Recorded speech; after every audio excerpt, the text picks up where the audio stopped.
ஜெயசங்கர் எங்கள் வீட்டு பிள்ளை.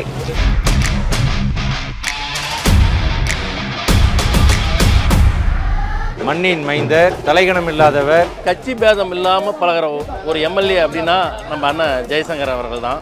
நம்ம வீட்டுக்குள்ளே வந்தால் நம்ம வீட்டு குழந்தை மாதிரி அவர் எல்லா விஷயத்திலும் பங்கெடுத்துக்குவார்.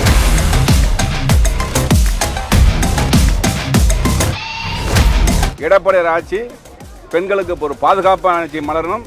ரெட்டலைக்கு வாக்களிங்க.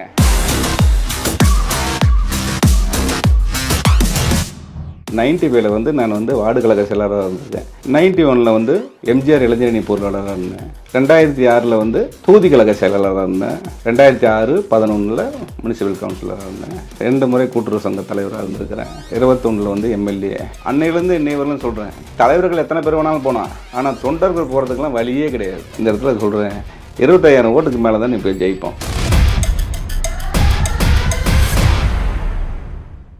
நாளை நமது நேயர்களுக்கு வணக்கம். நம்ம ஊர் எம்எல்ஏ நிகழ்ச்சியில் இன்று ஆத்தூர் தொகுதியில் போட்டியிடும் வெற்றி வேட்பாளர் ஏபி ஜெயசங்கரன் அவர்களை சந்திக்க வந்திருக்கிறோம். அரசியல் கள நிலவரம் குறித்து பேசுவதற்காக வாங்க போகலாம். வணக்கம் சார். வணக்கம் வணக்கம் வணக்கம் பிரதர். சார் எப்படி சார் இருக்கீங்க? நல்லா இருக்கேன் சார். அரசியல் சூடு பிடிச்சிருச்சு. ஆமாம். ஏப்ரல் 23 தேர்தல் ஆரம்பிக்குது சார். ஆமாம். உங்கள் அரசியல் பயணம் எங்கேருந்து சார் தொடங்குச்சு?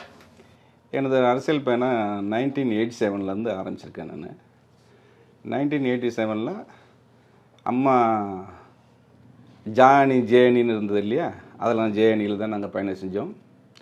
அதே போல் பார்த்தோம்னா அப்போ நான் கட்சியில் மட்டும் மெம்பராக இருந்தேன். அதுக்கப்புறம் 95 நான் வார்டு கழக செயலராக இருந்திருக்கேன். ஆத்தூர் நகராட்சியில் வார்டு கழக செயலராக இருந்தேன். 91 எம்ஜிஆர் இளைஞரணி பொருளாளராக இருந்தேன். அதுக்கு அடுத்தது 2006 தொகுதி கழக செயலாளராக இருந்தேன். அப்போ இங்கே வார்டு கவுன்சிலராக இருந்தேன். ஆத்தூர் முனிசிபல் கவுன்சிலராக இருந்தேன்.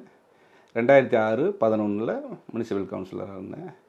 அப்புறமே அம்மா அது ஆட்சிக்கு வந்த பொழுது நான் கூட்டுறவு சங்க தலைவராக இருந்தேன். 2 முறை கூட்டுறவு சங்க தலைவராக இருந்திருக்கிறேன். அதுக்கு பின்னாடி எம்எல்ஏ 21 எம்எல்ஏ ஐயா எடப்பாடி 21 தனிச்சின்ன நான் எம்எல்ஏவாக இருந்தேன். இப்போ கட்சி பதவிங்கிறது மாநில விவசாய அணி துணை செயலாளராக இருக்கேன். இதுதான் என்னுடைய கட்சி பயணம் தொடர்ந்து வந்துட்டுருக்குது. முழு ஈடுபாடோட நாங்கள் நடத்திட்டு இருக்கிறோம். அம்மா காலத்தில் இருந்த ஆட்சியும் இப்போ ஐயா வந்ததுக்கப்புறம் அதிமுக பொதுச் செயலாளராக எடப்பாடி பழனிசாமி வந்ததுக்கப்புறம் ஆட்சி எப்படி இருக்குது? என்னை பொறுத்தவரையிலும் கழகத்தின் பொதுச் செயலாளர் நாங்கள் எதுவுமே நாங்கள் அப்படிலாம் பார்த்ததில்லை. என்னை பொறுத்தவரையிலும் கழகத்தில் பொதுச் செயலாளர் இருக்கிறவங்கள புரட்சித் தலைவர் எம்ஜிஆர், புரட்சித் தலைவர் அம்மா, புரட்சி தமிழர்னா எடப்பாடியார், இதுதான் எங்களை பொறுத்தவரையிலும். அம்மாவையோ புரட்சி தலைவரையோ புரட்சி தமிழரையோ நாங்கள் வேறுபடுத்தி பார்க்கறது கிடையாது. கட்சிக்கு பொதுச் செயலாளர் அப்படின்னா ஒரே இதுதான், கேடர் தான். என்னை பொறுத்தவரையிலும், எங்களை பொறுத்தவரையிலும், இந்த ஆத்தூரை பொறுத்தவரையிலுமே அப்படி தான் நாங்கள் போயிட்டு பயணம் செஞ்சிட்ருக்கிறோம். இதில் வேறுபடுத்தி பார்க்குறதுக்கு எதுவும் கிடையாது. ஏன்னா அம்மா மறைவுக்கு பிறகு அதிமுக உடஞ்சிரும் நிறையா பேர் கூக்குரல் இட்டாங்க. அதனால் அதிமுக பொதுச் செயலாளர் இதை கட்டி காத்தார். அவரோட சாணக்கியத்தனம் எப்படி பார்க்குறீங்க? இந்த அதிமுகவை பொறுத்தவரையிலும், என்னை பொறுத்தவரையிலும் சொல்கிறேங்க, அதிமுகங்கிறது ஒரு கடல். இதில் யாரோ ஒருத்தர் போனாங்களோ வந்தாங்களோ, யார் வேணால் போகலாம், யார் வேணால் வரலாம். ஆனால் தொண்டர்கள் எந்த பக்கமும் போக மாட்டாங்க, வர மாட்டாங்க. இன்றைக்கி ஒருத்தர் போனால் அவங்கள மாதிரி 100 பேர் வருவாங்க இந்த கட்சிக்கு. இதுதான் புரட்சித் தலைவர் எம்ஜிஆர் என்றைக்கு இந்த கட்சி ஆரம்பித்தாரோ, புரட்சித் தலைவர் என்பவர் ஒரு மந்திர சொல், எம்ஜிஆருங்கிறது ஒரு மந்திர சொல். அவர் எந்த நினச்சி இந்த மக்களை காப்பாற்றணும் இந்த கட்சி ஆரம்பித்தாரோ, அன்னையிலேருந்து இன்னை வரலும் சொல்கிறேன், இதுலேருந்து தலைவர்கள் எத்தனை பேர் வேணாலும் போனால், ஆனால் தொண்டர்கள் போகிறதுக்கெல்லாம் வழியே கிடையாது.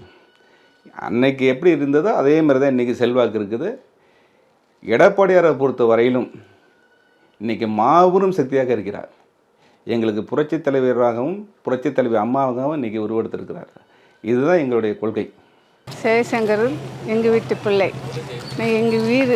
எங்கள் வீரில் எதாக இருந்தாலும் ஜெயசங்கர் செஞ்சு கொடுப்பாரு.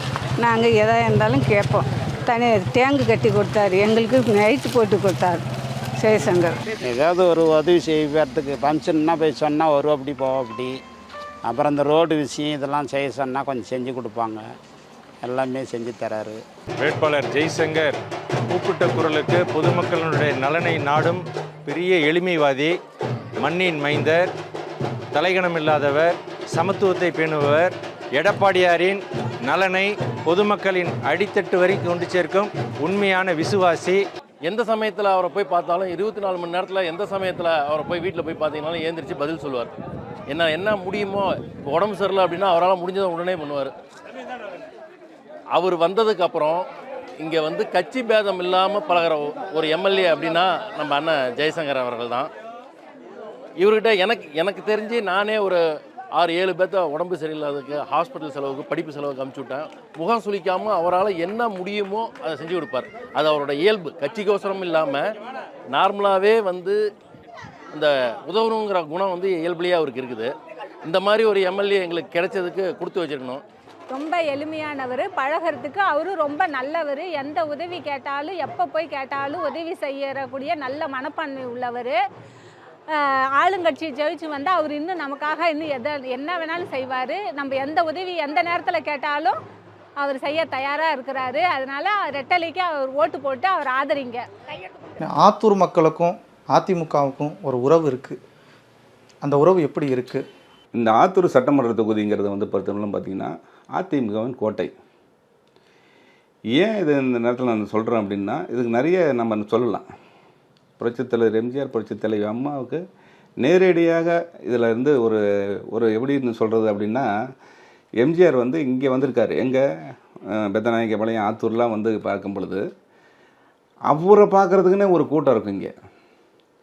இப்போ நானாக சின்ன வயசுலேருந்து அவரை வந்து ஒரு மீட்டிங் ஸ்பாட்டுக்கெலாம் போயிருக்கேன்.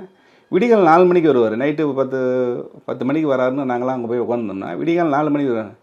4 மணி வரலுமே யாருமே எந்திரிக்க மாட்டாங்க, எதுவும் இது பண்ண மாட்டாங்க. அவரை பார்க்கணுங்கிறது தான்.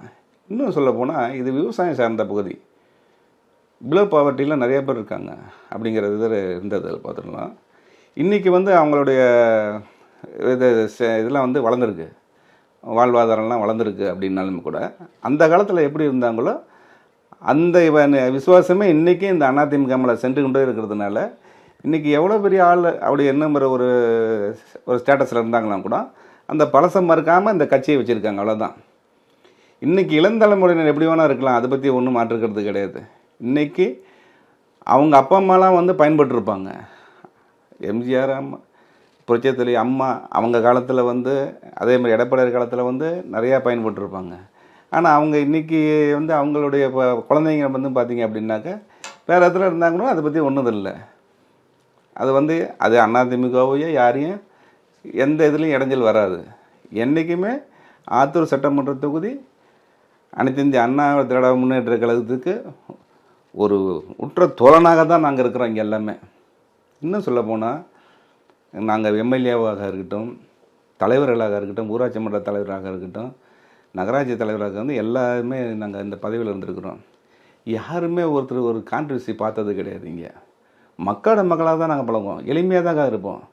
நான் தலைவர், நான் எம்எல்ஏன்னு நான் ஒரு நாள் இருந்தது கிடையாது. தொண்டர்களாக மக்களோட நெருங்கி பழகக்கூடியவங்களாக தான் இன்னவர்களும் நாங்கள் வந்துட்டுருக்கோம். அதனால தான் இன்றைக்கி அதிமுக வந்து இந்த இடத்துல இந்த ஆத்தூரில் ஸ்டாண்ட் பண்ணிகிட்டு இருக்கு. ஏன்னா தொடர்ந்து 3 முறை அதிமுக வந்து ஆத்தூரை சட்டமன்ற தொகுதியை வந்து ஆண்டுட்டு வந்தாங்கண்ணே. இப்போ இந்த முறையும் 4ஆம் முறையும் கைப்பற்றுமானே? கண்டிப்பாக. இன்றைக்கி பொறுத்தவரையில் என்னென்னா எடப்பாடியார் திட்டங்கள் வந்து இன்றைக்கி மக்களை சென்று அடையுங்கிறதுல எல்லாமே ஒரு நம்பிக்கையாக இருக்குங்க. இங்கே இருக்கிற சட்ட ஒழுங்கு பிரச்சனைலாம் நிறைய மக்கள் இப்போ வந்து பேசிக்கிறாங்க. இன்றைக்கி வந்து தொழில் பெருகணும், சட்ட ஒழுங்கு பிரச்சனை கரெக்டாக இருக்கணும் அப்படிங்கிறத வந்து மக்களிடையே பெண்களிடம் வந்து பெண்களிடையே நிறைய எதிர்பார்க்குறாங்க. ஏன்னா எல்லாமே பயப்படுற சூழ்நிலை, பயந்து இன்றைக்கி மனசு உள்ள ரொம்ப பயமாக இருக்காங்க. இந்த சூழ்நிலைக்காகவே அனைத்து இந்திய அண்ணா திமுக வரணும்னு இன்றைக்கி நினைக்கிறாங்க. ஏன்னா கடந்த ஆண்டு வந்து ஒரு 8000 வாக்கு வித்தியாசத்தில் வந்து ஜெயிச்சிங்க. போன முறை உங்கள்கிட்ட மோதி போட்டியிட்ட சின்னதுரை வந்து இப்போ இந்த தொகுதியை விட்டுட்டு வேற ஒரு தொகுதிக்கு போய் போட்டிடுறாரு. உங்கள் தொகுதி வந்து காங்கிரஸுக்கு ஒதுக்கியிருக்காங்க. ஒருவேளை இதை எப்படி எதிர்கொள்ள போகிறீங்க? அப்படி இல்லை. இப்போ திமுக தனியாக இருக்குதா இல்லை காங்கிரஸ் தனியாக இருக்குதா? ரெண்டு ஒரு இடத்துல தானே இருக்குது. எதிரி ஒன்று தான். அதாவது எதிரி ஒன்று தான். இது காங்கிரஸ், இது திமுகன்னு நாங்கள் வேறுபடுத்தி பார்க்கல. எதிரி ஒன்று தான். இப்போ வந்து நாங்கள் இன்னொன்று சொல்கிறேன், இந்த இடத்துல சொல்கிறேன், 25,000 ஓட்டுக்கு மேலே தான் இப்போ ஜெயிப்போம். இந்த ஆட்சியோடைய அலங்கோலத்தில் இன்றைக்கி இருக்கிற இந்த திமுக அரசு போயிட்டு இருக்கிறதுல மக்கள் எல்லாம் அப்படியே சுண்ணாம்பாயிருக்காங்க. அதெல்லாம் ஒன்றும் வேலைக்கு ஆகாது. இன்றைக்கி இந்த தடவைலாம் அவங்கள வந்து 25,000 ஓட்டு வித்தியாசத்தில் நாங்கள் ஜெயிப்போங்கிற நம்பிக்கை எனக்கு இருக்குது. இல்லை, மகளிருக்கு 1000 ரூபா கொடுத்தாங்க, இதெல்லாம் இந்த மாதிரி திட்டங்கள்லாம் அவங்க கொண்டு வந்திருக்குன்னு சொல்லி மாறு தட்டிக்கிறாங்க. இதெல்லாம் நமக்கு பாதிப்பாக வருமா? மகளிருக்கு 1000 ரூபா கொடுத்தாங்க அப்படின்னாக்கா இன்றைக்கி ஐயா எடையப்படி 2000 ரூபா கொடுக்குறேன்னு தான் சொல்லியிருக்காங்க. மக்கள் வந்து இப்போ பேசிக்கிறது என்னென்னா, சென்ட்ரல் கவர்மெண்ட் வந்து மத்திய அரசு எடப்பாடியார் கூட இருக்காருங்கிறதுனால இவர் எது சொன்னாலும் சாத்தியமாங்கிறதுல குறியாக இருக்காங்க. அதனால் இதெல்லாம் வந்து சாதாரணம். அதெல்லாம் இன்னொன்று சொல்கிறேன், இந்த கவர்மெண்ட்டை பற்றி நான் சொல்லி ஆகணும். ஒரு 1000 ரூபா தரங்கிற பொருவில் 1000 ரூபா மட்டும் கொடுத்தாங்களே தவிர, இதில் பாகுபாடு பார்த்து கொடுத்தாங்களே தவிர எல்லாமே முழுசாக சென்றடையில்லை.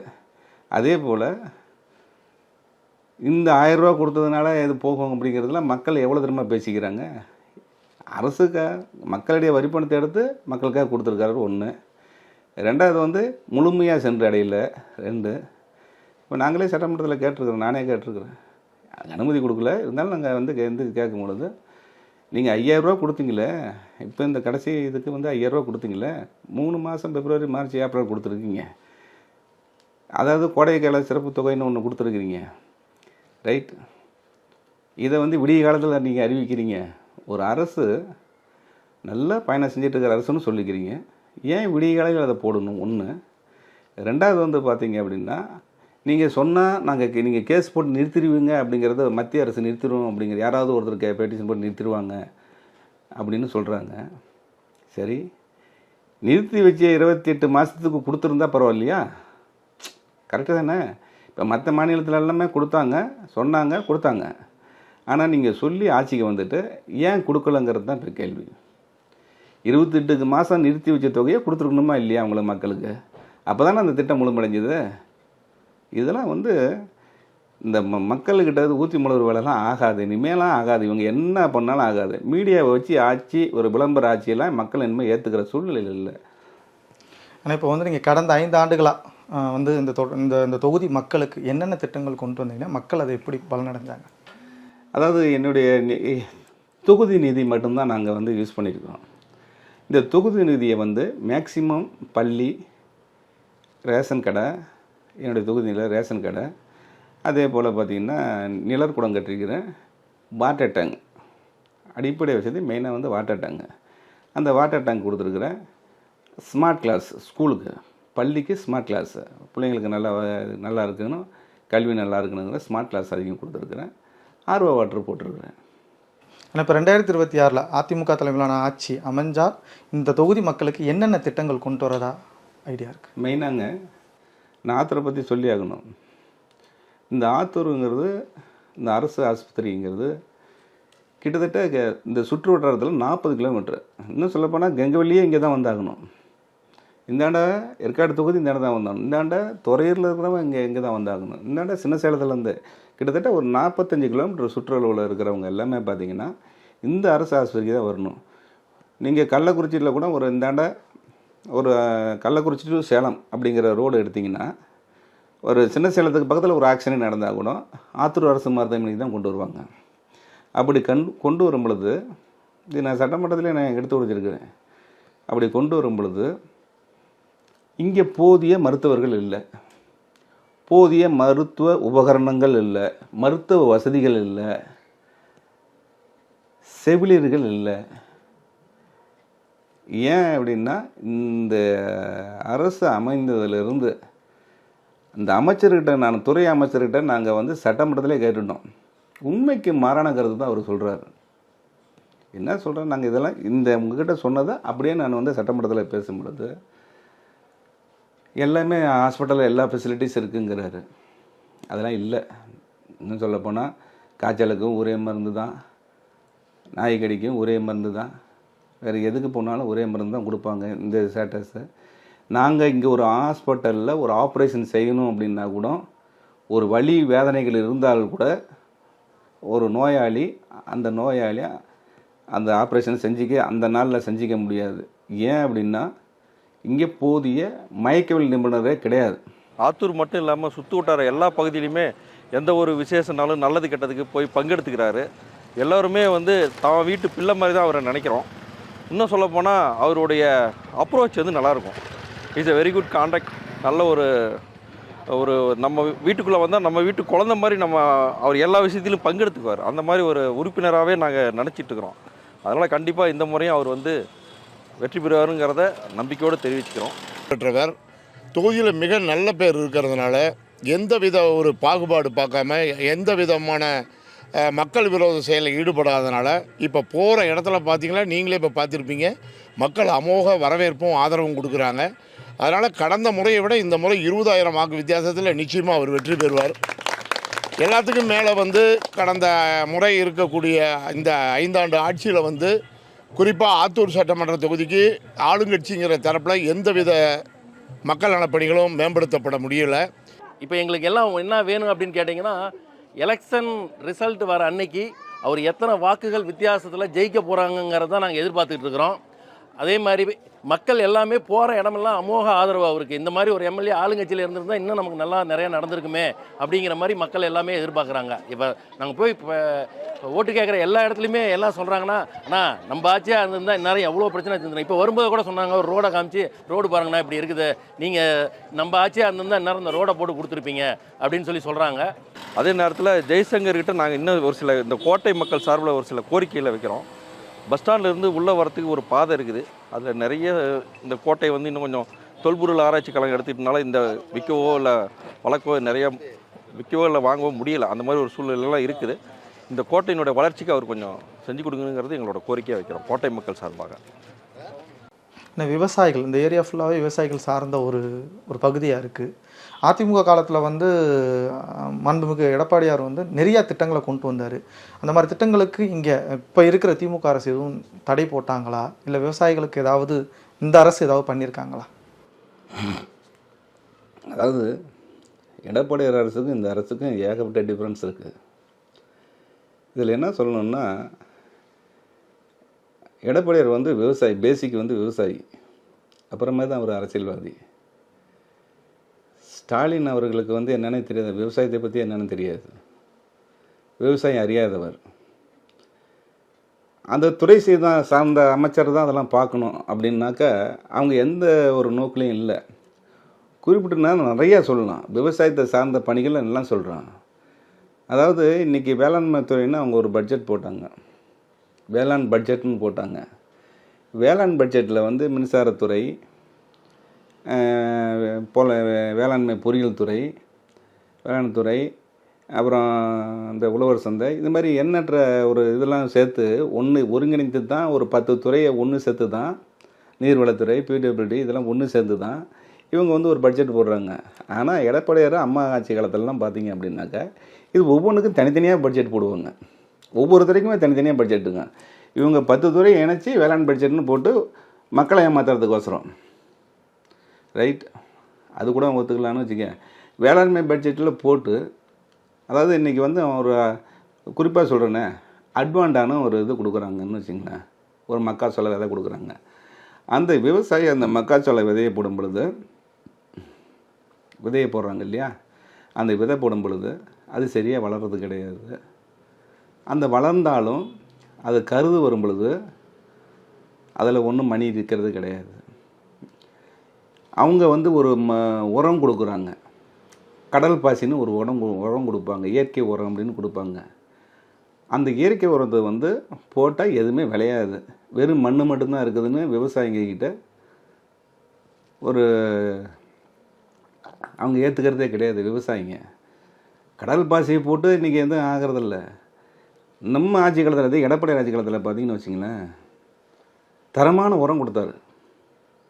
அதே மாதிரி அமெரிக்கன் படைப்புலன்னு வருது, அவர் ஆட்சி காலத்தில் அந்த மாதிரி வந்த பொழுது விவசாயிகளுக்கு இலவசமாக மருந்து அடித்து கொடுத்தாங்க.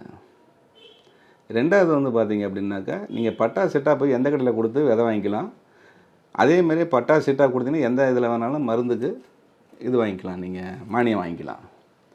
ஆனால் இந்த ஆட்சியில் அதெல்லாம் இல்லை. அதேமாதிரி வேளாண்மை பொறியியல் துறையில் பார்த்தீங்க அப்படின்னு வச்சிங்களேன், டிராக்டருக்கு நீங்கள் வந்து இப்போ உழவு செய்யணும் அப்படின்னா, ஒரு ரொட்டவேட்டர் ஓட்டணும் அப்படின்னா, அங்கே போய் உங்கள் அடங்கல் இதெல்லாம் கொடுத்துட்டீங்க அப்படின்னா, சிறு குறு விவசாயிகளுக்கு அப்படின்னா இலவசமாக ஓட்டி கொடுப்பாங்க. நடுத்தர விவசாயிகளுக்கு எப்படி பார்த்தோன்னா ஒரு மினிமம் அமௌண்ட்டை கட்டினீங்கன்னு வச்சிங்களேன், வந்து ஓட்டி கொடுத்துருவாங்க. இன்றைக்கி அந்த சிஸ்டமே இல்லை, சிஸ்டமேட்டிக்கே இல்லை. அதே மாதிரி வேளாண்மை துறையில், பொறியியல் துறையில் அவங்களுக்கு மானியத்தில் டிராக்டர் வழங்கினாங்க, மற்ற இதர பொருட்கள் எல்லாமே வேளாண்மை சார்ந்த பொருட்கள் எல்லாம் அந்த எல்லாமே கொடுத்தாங்க. ஆனால் இன்றைக்கி அந்த இதில் சூழ்நிலையே இல்லை, இவங்க எதுவுமே கொடுக்கல. ஒரு நீர் மேலாண்மையை இவங்க வழிநடத்தலை. அந்த மக்களுக்கு உரமும் கொடுக்கல, விதையும் தரமான விதையும் கொடுக்கல. இப்போ குறிப்பாக சொல்ல போனோம்னா தென்னை விவசாயிங்க இருக்காங்க, பாக்கு மர விவசாயிங்க இருக்காங்க. இன்றைக்கி தென்னை பிஞ்சு கொட்டுது, பாக்கு பிஞ்சு கொட்டுது, சருகு காஞ்சி விழுவுது, சருகு காஞ்சி விழுவுது. இதுக்கு இந்த அரசு என்ன செய்யுது? ஒன்றுமே செய்ய கிடையாது. அந்த ஏன்னா தமிழக அரசு விஞ்ஞானிகள் என்ன பண்ணுறாங்கன்னு தெரியல, வேளாண் விஞ்ஞானிகள் என்ன பண்ணுறாங்கன்னு தெரியல. பண்ணணுமா இல்லையா? இது வந்து இவங்களுக்கு இந்த மாதிரி கொடுக்குறோம், இந்த மரத்தில் இந்த மாதிரி இப்போ புழு பூச்சி வருது, அதுக்கு என்ன மருந்து அடிக்கணும், அவங்களுக்கு இப்போ மரத்தில் ஏறி ஒரு விவசாயம் மருந்து அடிக்க முடியாது, ட்ரோன் மூலியமாக தான் வந்து மருந்து அடிக்கணும் அவ்வளோ ஹைட்டில். அப்போ வந்து என்னன்னா அரசே வந்து இலவசமாக அவங்களுக்கு மருந்து அடிக்க கொடுக்கணும், மரப்பயிரை காப்பாற்றணும்.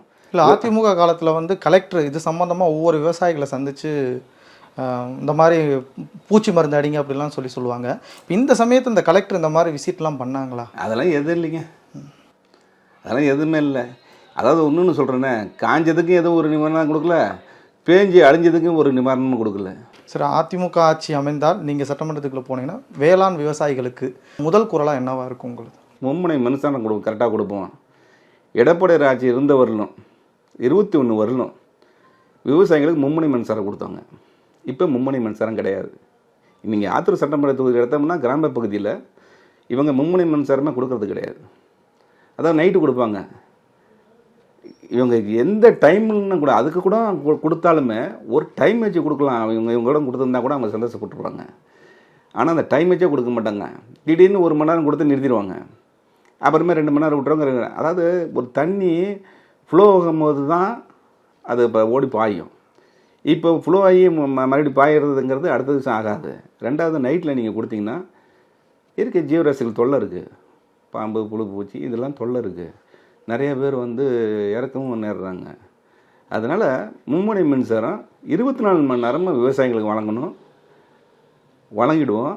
அதில் எந்த மாற்றமும் கிடையாது. இப்போ இங்கே கூட பார்த்தீங்கன்னா துணை மின் நிலையம்லாம் நம்ம ஐயா ஆட்சியில் இருக்கும் பொழுது தான் இங்கே வளையமாதேவி தென்னங்குடிப்பாளையத்தில் துணை மின் நிலையமே அமைச்சார். உதயமின் திட்டத்து மூலிமா அந்த திட்டத்தில் வந்து வாங்கி தான் இந்த துணை மின் நிலையம் அமைச்சாங்க. இந்த அரசு பொறுப்பேற்றது வந்து ஒரு மெத்தன போக்கில் இருந்ததுனால இப்போ தான் அது வந்து வேலையவே கையில் எடுத்திருக்காங்க.